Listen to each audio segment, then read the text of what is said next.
Tungkol sa functional toys, pag-uusapan natin yan si Miss Shai Lagunero. Good morning po. Hello po. Good morning, Sir Tony Pet. Good morning everyone sa mga nanonood po. Thank you for inviting Hanson MNL po. Ayan, walang anuman. Siyempre, at maraming salamat sa iyong pagpunta. Okay, Miss Shai, gaano nga ba kahalaga? Alam naman natin to talaga, di ba? Kailangan may exposure, pero yung importansya, gaano po ba kahalaga na na-expose natin sa mga ganitong aktibidades at mga kapaki-pakinabang na paglalaro ang mga bata?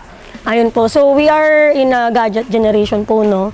So, kung mapapansin nyo po, yung mga pamangkin nyo, mga anak nyo, sobrang short-tempered, di ba? Madali silang maboring kapag sinabing mag-aaral tayo, madaling maboring sa mga laro. Gusto lang lagi na gadget. So, mahalaga po na na-expose natin sila sa mga functional or sa mga activities para po na-enhance, na-develop po yung kanilang mga cognitive learnings, yan, sensory nila. Ayan po. Tapos, syempre po, socialization. Mahalaga po kasi talaga na na-expose para ma-equip din sila. Yan, marami silang, at ma-realize po nila na enjoyable po maglaro ng mga activities. Enjoyable na maglaro habang natututo. Oo, natututo pa po. Ayun, so, diba, playing while learning. Kasi kala po nila pag laro-laro lang. Oo, diba? Importante may napupulot sila, may take away, may natututuhan po mga bata habang naglalaro. Diba? Make playing fun by learning. Diba? Ano po, pag sinasabi natin cognitive learning, ano po ba sinasabi natin cognitive na learning? Yan po yung sa pagsosolve nila ng problem, yan po sa mga, sa pag-iisip nila. So, importante po kasi yun na pag nakita nila yung isang bagay, nasosolve nila na hindi na po nila, parang passive lang. So, sila mismo nag-iisip. Diba hindi po? lang katawan ang ang kumikilos. Pati brain. Importante talaga po yun, lalo na ngayon. Ngayon po, tungkol po sa mga laruan na ito, ano nga po ba itong mga functional toys o activities na maaari nating i-craft o gawin para sa kanila po? Ayan po, kaya po na nandito po kami kasi pwede natin makita. Ayan, baka po pwede po natin ipakita. Agad-agad, pakita rin natin. Natutuwa ako kasi itong buhay ko dati. So, ito po yung mga educational toys and learnings po na sa amin po. So, ito katulad po nito mga Play-Dohs po. Ito po talaga yung pinaka-highlights. Okay. So, safe po to kasi non-toxic and food-grade po. Angat po natin yan. Yan, iba-ibang kulay din yan. Diba? Of course, importante rin ang kulay. Kung papansin nyo, ang kulay para sa mga bata, wag natin ipagkait sa kanila. Kasi nga ito ay catchy sa kanila. At syempre, pumupukaw ito ng interest agad-agad, di ba? Ang kulay. We have different ones, ano? Yes and po. then ito po ay, sa inyo po, available lagi po. Yes, available po. Homemade po din po kasi ito. Pwede pong i-order sa amin or pag sa bahay naman po nila, pwedeng gawin. Oo, ang daming tutorial yan, di ba? Ito, pakita natin, meron tayong ito, iba-ibang klaseng kulay. Tapos, you can actually put, merong mild scent, pwede nyo lagyan ito ng counting scent, di ba? Yes po. Safe, saka, ito po ay toxin-free, non-toxic non-toxic po ito. And food-graded. Opo, importante po yun, ano po. Mayroon din tayo tinatawag na sensory play or sensory, or toys for sensory play. Ano po ito mga ito? Ito po isa sa mga buckets namin. So, meron po kaming mga ocean sensory bin, mga construction. Pero ito po ngayon, ang dala ko po. So, later po may demo po ako sa ocean. Ito naman po mga jungle animals. So, which is provided na din po may flashcards. So,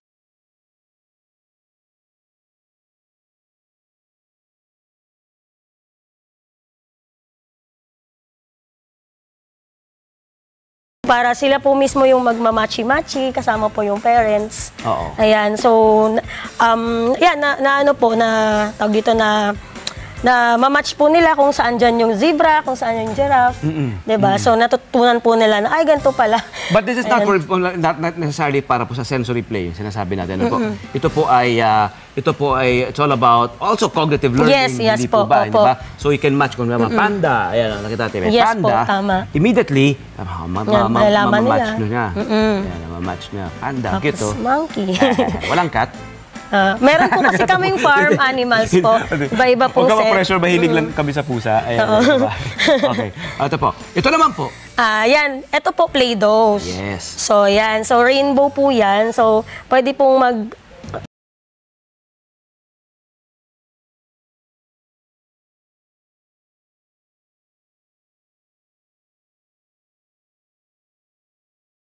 Ayan, galing po sa mga Play-Dohs. Oo, galing so, dito sa i-create atin. lang nila. Ganyan, roll lang. Okay. Tapos ngayon, ganyan lang po. Ay, ito, Tapos sensory sila na yan. po Pwede yan, di ba? Opo. You can use your tactile, Yes. mga tactile na mga activities, di ba, para sa ating sensory playing. Ayan. Nice.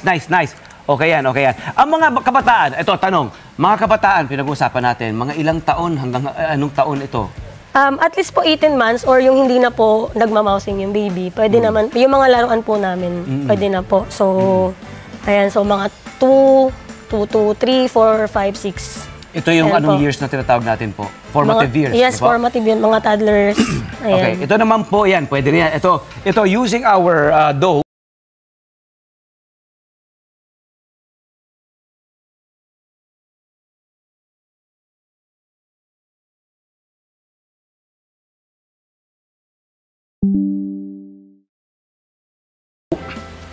Ayan, pwede pong mag-create. The alphabet Ayan. na, di ba? Yes. Alphabet. Hehehe. At saka Butterfly.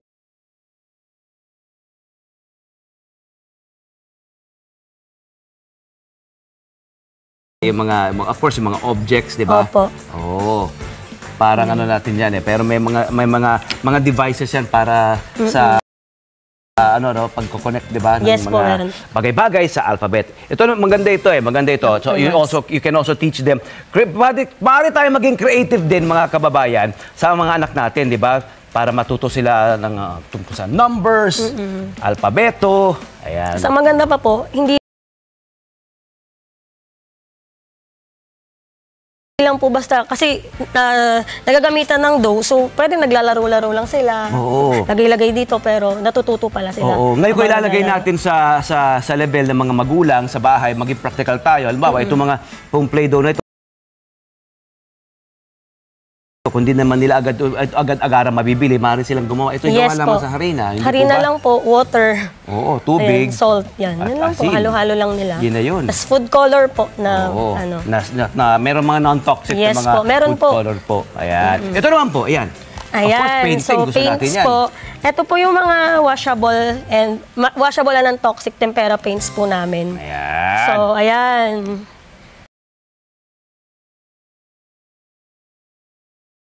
Ayan po. Okay. Comes po different colors. Okay, so anong klase naman ng learning, playful na learning itong nagagawa ng painting? Kasi po may kasama po actually yan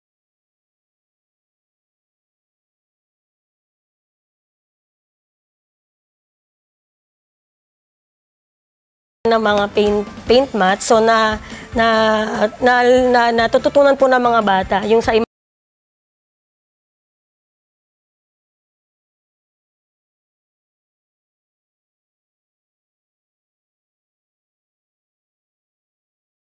imagination po nila, yung creativity nila. Oo. So yun po yung mga ginagamit po sa mga paints po Ayan, namin. ma-redeem ngayon. Sponges, iba't iba.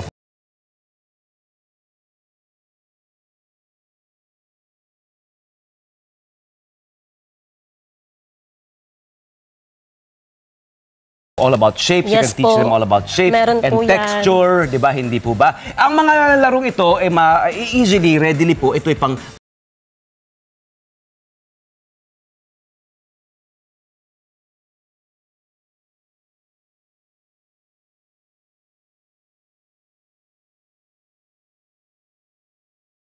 indoor, di ba? Yes, Halimbawa, sir. di ba?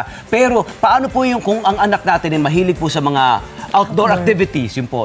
Meron din po ba tayong mga laruan o activities na bagay opo. para sa kanila? Meron po kami, sir, yung bucket of large animals. So, kasama nga po ito.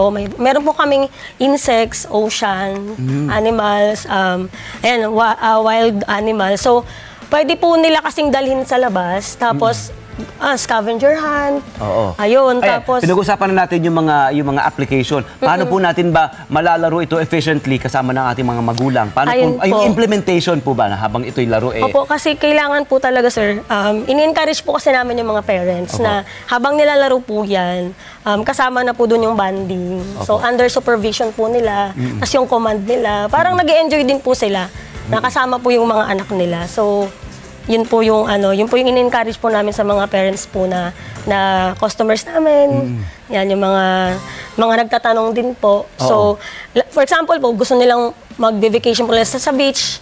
Yung sea animals po, pwede po nilang dalhin. Tapos doon po nila aaralin. Oo, pwede so, yun. may mga flashcards. Environment nila, di ba?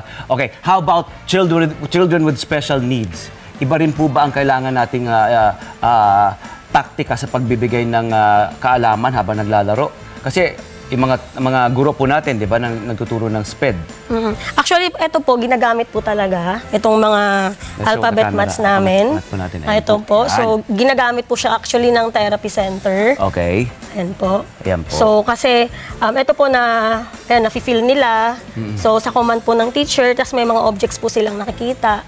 So, kaya po, kaya ginagamit po talaga nila. At saka po itong mga paints. Ayan, oo.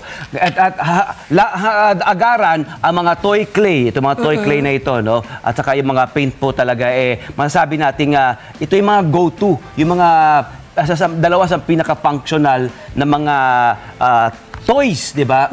O mga laruan na maaari nilang gamitin habang ang journey nila nag-aaral sila, natututo sila, di ba? Ngayon po, ito po ng ating mga ipinapakita at sinasuggest sa kanila saan po natin kayo maaaring makontak, paano po natin sila matutulungan. Ayun, meron po kaming Facebook page, so Hands on MNL po, Instagram, ganon din po, Hands on MNL. Nakita nyo po naman din agad yun. Ayan. Tapos maaari po kayo paano po kayo mapupuntahan? Online po, sir. So, online po talaga kami. So, yun po. Tapos, sa Novaliches lang naman po kami. So, pwede niyo po kami actually kontakin sa Facebook page po mismo namin. Tapos kami na po mag-accommodate. Ayun, di ba? Accommodate po namin kayo. Ayun. O sige, pati kami ha. Yes, sir, of course. Salamat ha. Maraming salamat po, Miss Shai, sa inyong pagbabahagi ng inyong kaalaman para po sa ating mga nanay, tatay at mga anak po natin. Maraming salamat po.